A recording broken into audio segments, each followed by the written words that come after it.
So I've been actually gaslit by the media in thinking that it was the kids who actually won the Carabao Cup yesterday. It wasn't. The kids actually lost because the kids were playing for Chelsea, not Liverpool.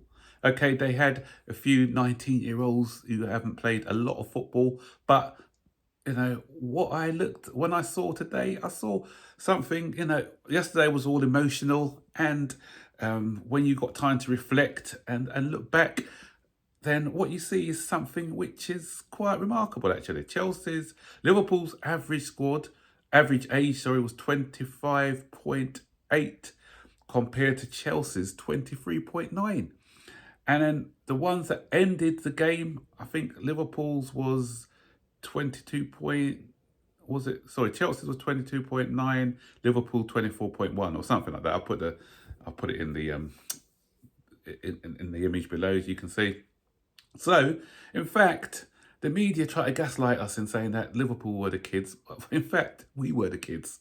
We were the kids. And yesterday, it showed. We played like a bunch of inexperienced children with no direction. So I'm still not happy with Pochettino in the way that he's set up. And what is more remarkable is his comments afterwards.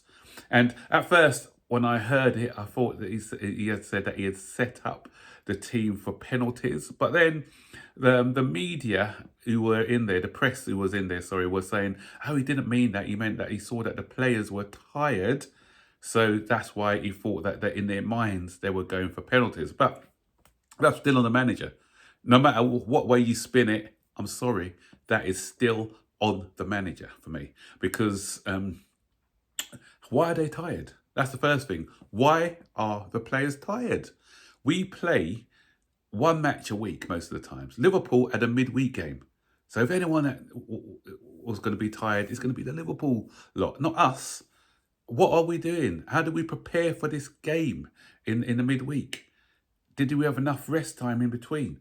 There's no way that Liverpool would outperform us. Liverpool, okay, they were tired. They brought on some subs. And what happened? We brought on our subs. They were less effective than the Liverpool subs as well, which shows a lack of quality. We spent a lot of money on the likes of Mudryk, Madueke, players like that, who came on and they look no better than the players that Liverpool brought on. So I'm looking more at the board. I'm looking at the Paul Winstanley. I'm looking at Stewart. I'm looking at people like that who put this team together. They put a bunch of kids together. And not only that, you could be a kid and have lots of experience. A lot of these guys haven't played a full season. If you look, Madueke, has he only played 40 or 50 games? I think I did something. Did I post it? I don't know if I did a video on it. I can't remember now. But there was a lot of these players that we bought hadn't had over 80 games under their belt when we bought them. If you look at Caicedo, he's had one full season at Brighton. If you look at Enzo, he had half a season in the European League at Benfica. If you look at Madueke, is it 1.5 seasons at Feyenoord?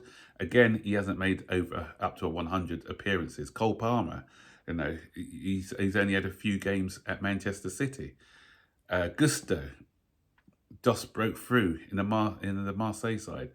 Leon side, was it? Yes, we bought him from. So if you're looking at a lot of these players, and even our own Colwill hasn't played a lot. He just was on loan to Brighton. Played 15 games for them or so. Conor Gallagher had played less than 100 games. So these guys coming into a final, high intensity, a big Wembley pitch. Yeah, they're going to be tired. Gusto was running on empty. He had nothing left in his tank. And and you could see a lot of them were visibly tired at the end of the game. And again, that goes down to recruitment, not buying in the experience, because these experienced players, they know how to manage their game. They know how to be prepared for extra time. These players, they were mentally and physically exhausted. And it's again up to the manager. It's up to the manager to squeeze that little bit out of you. You know, it's pep talk. It's talk in extra time. Should have been, look, you've got 30 minutes to make yourself heroes. You've got 30 minutes. You put your body on the line. You play through that pain barrier. You go. You know, you may be tired and leggy, but you know what? You play through it. You know, just put your all into those last 30 minutes. This Liverpool side out here are inexperienced. They've got a lot of younger players who haven't really played. They've played even less games than you in the league. So it's up to you to go and make heroes for yourself. But he just didn't do that. So when you look at someone like Ben Chilwell, he had to come off because remember, he's got problems with his hamstring. He's not fully fit.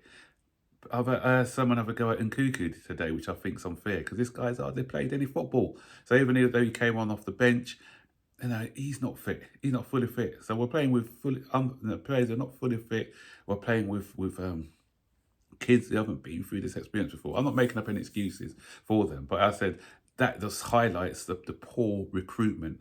And I saw a video of the finishing as well, and that's again highlights the fact that what an imbalanced squad we've got. Nobody with that cutting edge. I'm not going to go over that again because I've addressed it on many occasions. And the last point I want to make is on the point of leadership as well. And that's the thing. Where are our leaders? I said that yesterday.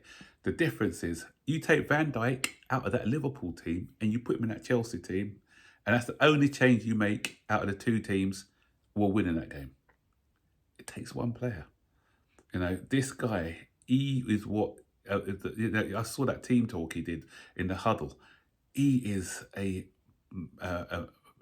that is not only being a good footballer, but the mentality he has, and he's the manager on the field. You know, Jurgen Klopp's probably instilled a lot of that beast in him as well, but he's the manager out on the field. You saw the way that he's galvanizing the team. You see the way that and he comes up with a big goal. You know, he's like what our Didier Drogba. You know, the other day against Luton when they were struggling, he comes up with that big goal to put them back into the game, and they win it 4-1 in the end. That's what big players do in the big occasions. Who have we got? I'm looking around. Who have we got in that team? You know, we've got all these younger players, but then we're relying on people like Raheem Sterling. Sterling went missing yesterday, and a lot of people are going on about that Cole Palmer miss, but he shouldn't have even had that opportunity in the first place, because if Sterling hits that ball first time, then that should be a goal. But he miscontrolled it, and it fortunately came out to Cole Palmer. I thought it was a decent save actually, rather than a bad miss. But he's the one that he's meant to be the one who's going to be lifting us. But he shows no leadership qualities. I can't see any leadership qualities from him. And obviously, we missed Thiago Silva yesterday. It would have been interesting to see what would have happened if he could have come on, you know, just to steady things. Even if he came on, I don't see us losing that game in normal time. So that's the thing. But we look around, who else is there? Chilwell? I don't think so. Gallagher? He's still quite young himself, Gallagher. So we just haven't got that guy who's going to drag us out. You don't even need a team of... We had, before I said we had loads. We only need one or two players who are going to come into that team and be the difference makers, mentality-wise, talent-wise, and that will make all the difference. But still, you know, feeling disappointed after yesterday, because that was a big opportunity for us and to believe in this project. But after yesterday, especially the extra time, it's still going to take some convincing to believe in this project. So what do you guys think? Stick your comments in the section below, and I'll see you on the next video. And by the way, that was a black background yesterday for a reason, because I was in mourning. I think the rest of the fan base was in mourning as well. That's why I had that black background all throughout that video. So take care, guys. I'll see you on the next one. Bye-bye.